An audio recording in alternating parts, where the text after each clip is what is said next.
I'm Jeanette Peterson, writer and mindfulness coach. Welcome to the Art of Mindful Disruption, where I share conversations to help relax, motivate, ponder, and inspire you to grow. So sit back, relax, and enjoy this mindfulness meander with me as I traverse some topics that might just make you think differently about pretty much everything in life. Over time, I will challenge your ways of thinking and potentially even your emotions in ways that you may have never considered before.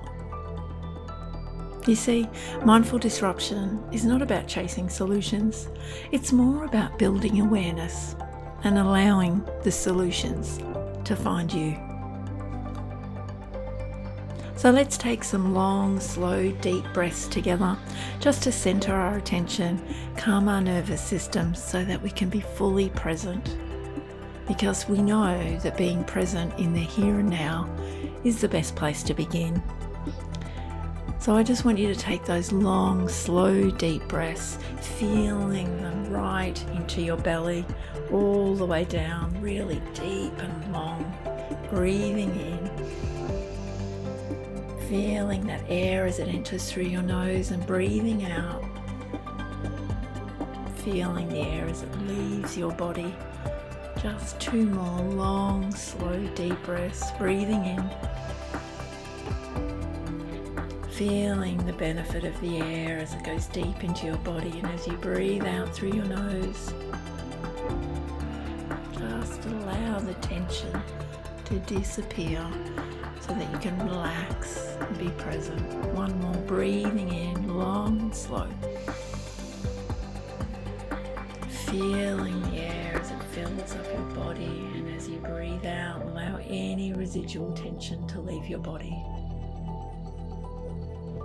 So now hopefully you're feeling a little bit more relaxed and present. And so let's jump into the conversation for today. It's an interesting one, and it's one that's on the lips of many parents now, and even teenagers alike, is in the technology era. Do our children still crave connection? So connection, human connection, is the connection that I mean. I guess what the question really is our technology providing us with the connection that we crave so deeply inside? Have we used technology to expand our abilities and the things that we can do in life?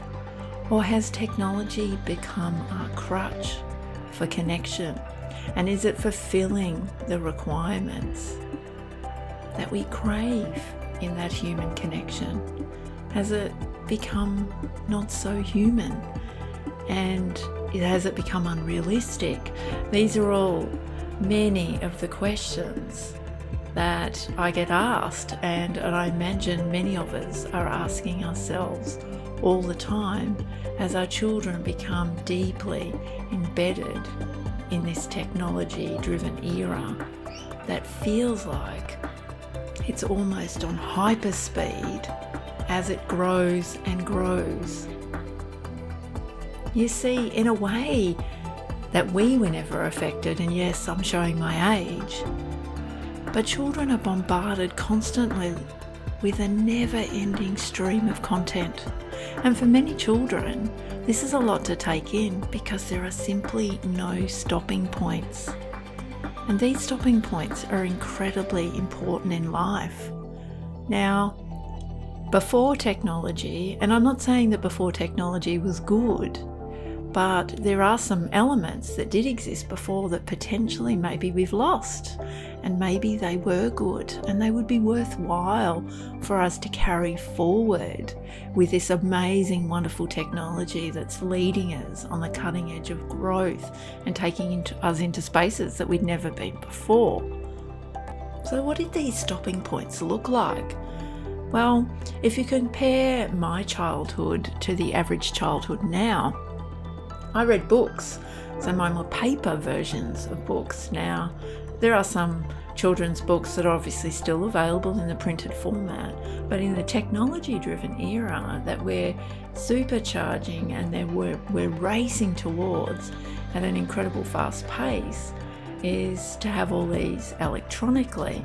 Now, for us, you had the end of a chapter, you closed the book, your parents called you for dinner, or there was something else to do, you put your book down and you came back to it later. Now, relate that to technology and the way it's sitting now, and the average social media channel. Those stopping points just don't exist. You can watch Netflix on a non-stop loop.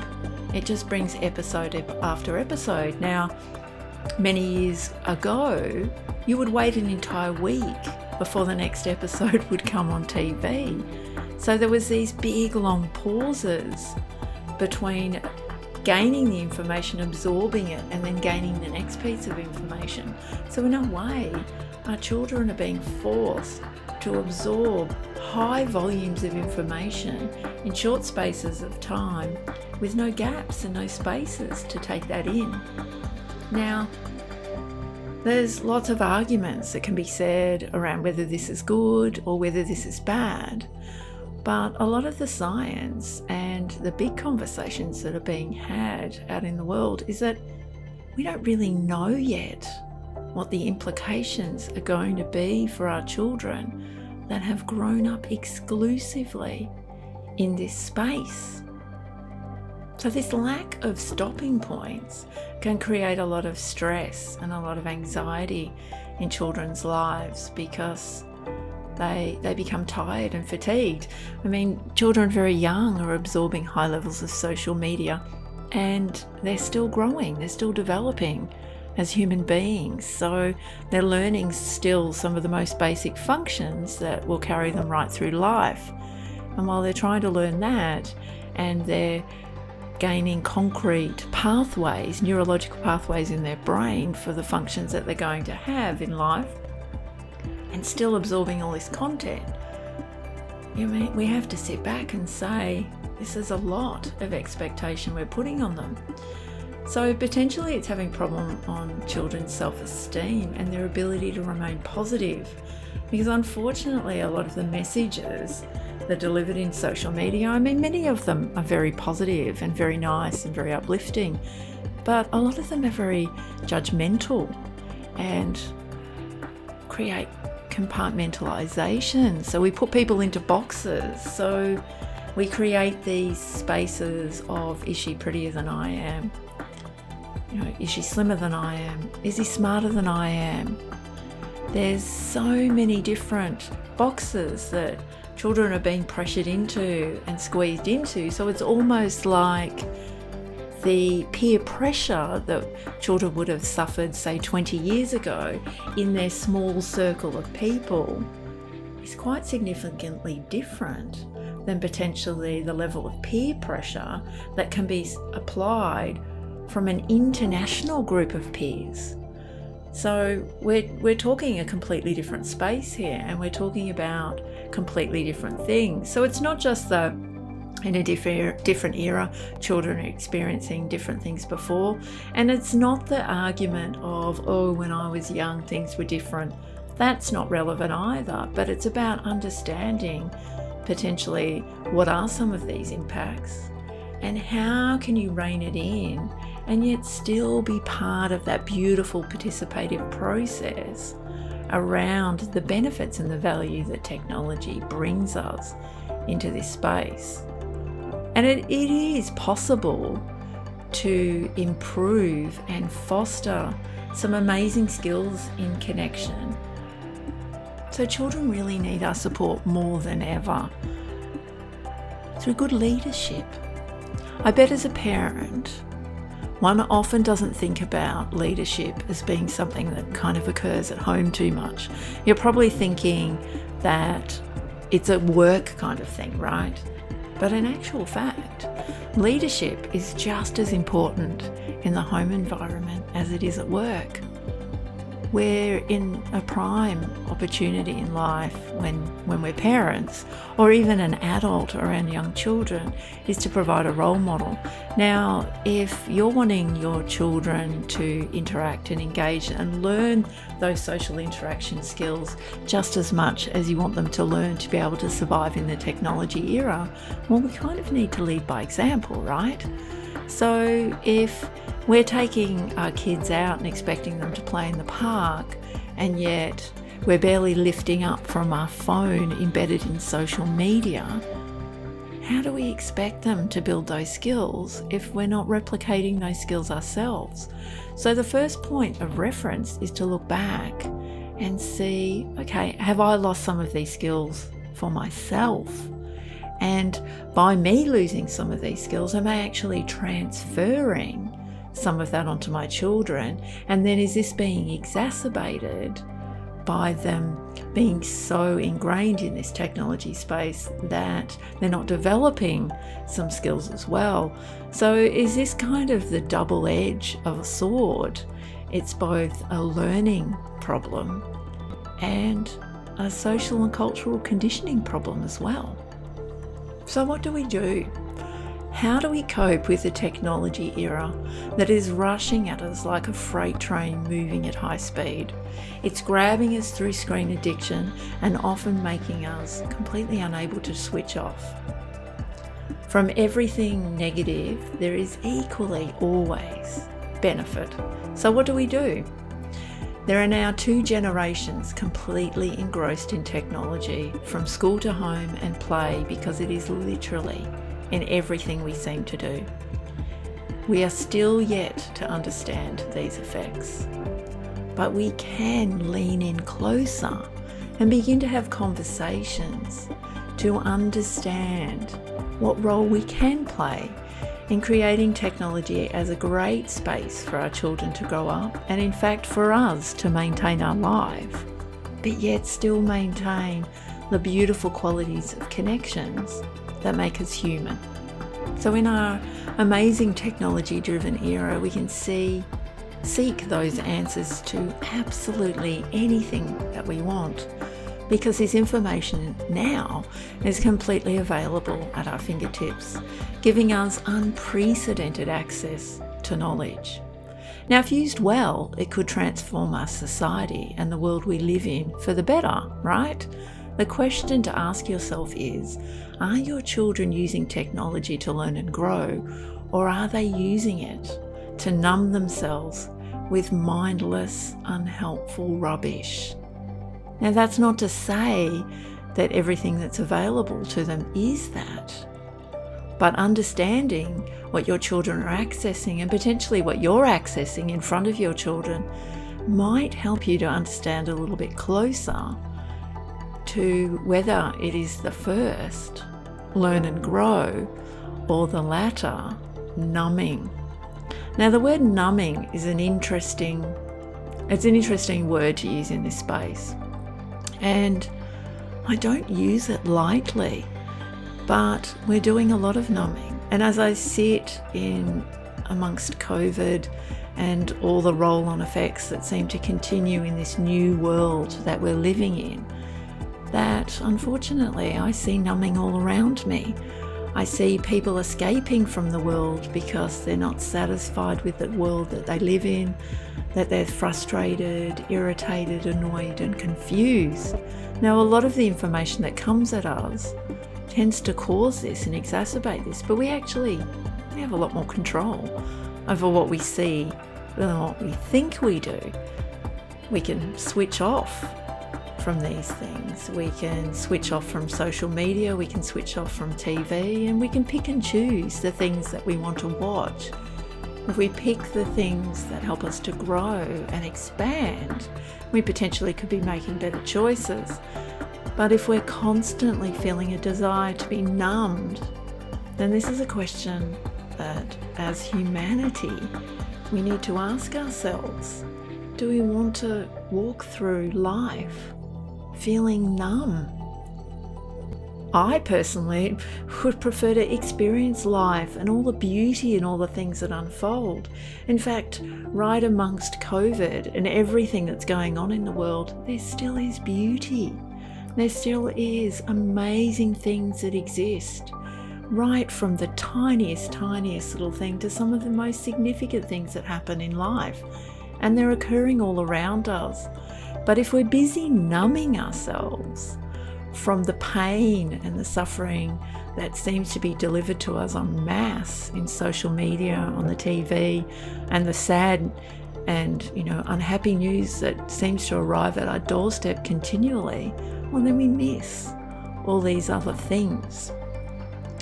So the key dilemma with growing up and continuing to grow as humanity through a technology era, well, it's the same as everything else in life. It requires some balance. So where is the balance for you? Do you feel it's balanced? Do you feel that it's completely out of balance and you don't begin to know how to peg it back? Well, there are ways that we can pull this back. There are ways that we can find balance between watching the news and being aware about what's going on in the world, but maintaining some peace and happiness within our life at the same time. There are ways that we can interact internationally in social media and grow and learn by all the diverse experiences that we get to be exposed to, because the world feels so much smaller because we're so much more connected. Yet we still need that localized connection, that human interaction, that hug, that hello, that consideration from a friend or a family member. As humans, we crave these things, and no matter how much technology gives us, it never completely will fulfill those requirements. So if we don't practice these skills and we don't maintain them in our own lives and help pass them on to the generations that are ahead of us, well, I'm sad to say, but we could be in for a rocky ride, because in the end, we're humans, and human connection is something that we crave. Love is something that we crave. We can see it in the world all the time, that people are seeking and searching for love in so many ways. And in fact, social media is a prime space for that searching and seeking of love. So if we can get it at home and we can get it in those localized, closer spaces, well then maybe, just maybe, when we're seeking social media, we might use it more for entertaining, or more as a softer way, or a way of learning something new, instead of putting all our focus on the rewards and the benefits and the likes and the appreciation that comes from those mediums. So in the short term, we know that it's not that far ahead of us that cars are going to be driving themselves. So we're going to have a whole lot more time on our hands, because we're not even going to need to drive anymore. Soon enough, we'll have no contact with anyone in a supermarket. It's already starting to happen. There are already stores that are integrating this in parts of the world. So you'll go through a turnstile, you'll swipe in, and everything you pick off the shelf and put into your physical basket will go into your electronic basket. And as you leave the store, those goods will be charged to your credit card. This isn't space age. This isn't advanced. This is already happening. And this is the way of the future in those spaces. I mean, you don't have to look too far back to look into our supermarkets and see how drastically our supermarkets changed. We went from going through a checkout within the last 10 years to having somebody pack, having a separate person to pack, have a separate person to process your items. Now, the biggest part in supermarkets where I live, and I guarantee it's probably the same in many parts of the world at least, is that the biggest part of the supermarket exit is you pack and process your own. So I know that there's frustration in that space because people feel like jobs have been lost. But it's not the only thing that we've lost. There are people that go to supermarkets and the only interaction they have that week could very well have been the person who served them at the checkout. So where are their interactions now? What happens if that's an elderly person and it was their only outing for the week and they used to look forward to talking to the lovely, smiling, happy person at the checkout as they bought their items in the supermarket? What will happen to those people? Who will speak to them? Now, this technology is simplifying and making things easier and streamlining, but it's also helping us to lose some interactions. Now, if you're younger, you might think, not even think about that because it may not have come up for you. But there are some people in the world where those interactions are few and far between, and they may be the only interactions people have. So what do these images conjure up for you? What about the human interactions that bring us joy? Will we miss them? I'm sure we will. Many of us seem to be missing them already, and that's children included. But will we only realise that we miss them when they're completely gone? There's still time for us to retrieve those things, but in a way that potentially supports the interactions. So if we're not trying to peg back technology and stop technology from advancing us, what we're trying to do is stay human, to make sure that our only interactions that we were getting were in the spaces where technology is now taking care of us. So to make sure that everyone, whether you are elderly or whether you're a parent or whether you're a child, gets enough human interaction regardless of the technology that you have in your life. Now, for children, through COVID and the lockdowns, children have had to endure sometimes weeks and even months of homeschooling away from their friends and the education system that they knew. Now, for children, the interactions that they needed that were critical in bringing the joy and the happiness in their life, they were getting with their friends in the time that they were at school. And I'm sure many people listening to this will be parents and will have had children that suffered through the lack of those interactions. They missed their friends. Do your children miss the technology from school? Probably not. But I guarantee that they miss the human interaction and the connection with their friends. Now, this is interesting because this means that something's gone awry. Something is out of whack, and we need to resolve it, and we need to resolve it sooner than later.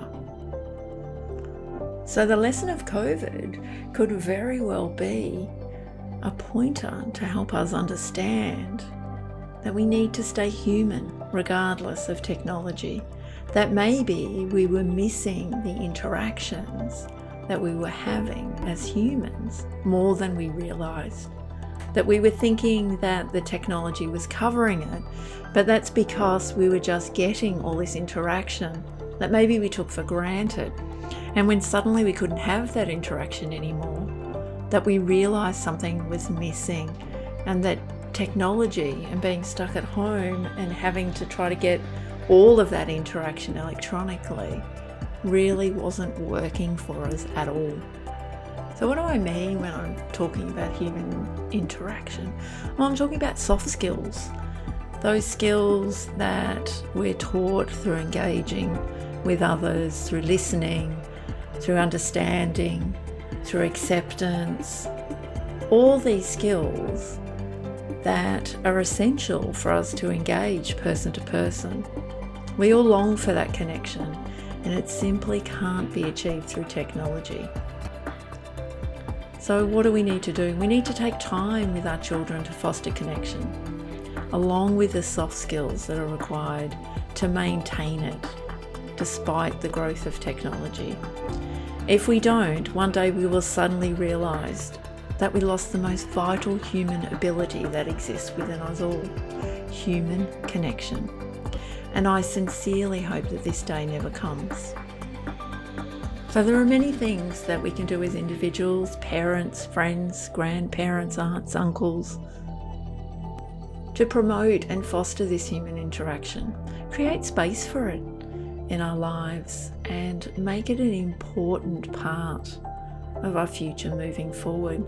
When we become more connected as individuals, we become more compassionate, we become more understanding, we become more aware of ourselves because we're seeing the reflections of our own habits and potentially the things that we need to learn about ourselves. If we don't get to see them in others, we can often miss those soft skill developments that we need to go through and understand and grow as an individual. So make space in your life for human interactions. Turn off your phone. Turn down notifications. Turn them off where you can. Sometimes go out with your family and walk and leave your phone at home. Don't always have it on you. Utilize technology and all the things that exist in the technology advances that we have. Use them to your benefit, but don't allow yourself to be used by them. I think it's an important point to consider. So set rules in your house collectively. Don't enforce them as a parent, but create space around them and teach your children to do the same. Lead by example. So if you want your children to spend less time in social media, do the same. And take those moments and take that time to engage as a human and engage that human connection with all the amazing people around you. Get into nature, even in lockdown. In places like where I live, we can get out and we can walk and be in nature. So if you're all going out together and someone's concerned that you need a phone in case of an emergency, we'll just designate one person to take their phone. So then you have one in case something happened. But then go out and just enjoy that space. Enjoy the water, enjoy the birds, enjoy nature, enjoy the sun, enjoy whatever's around you.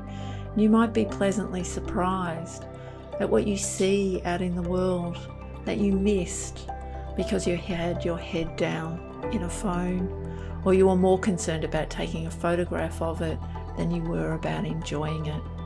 Technology is a great advance for us, but equally are the amazing soft skills of human connection.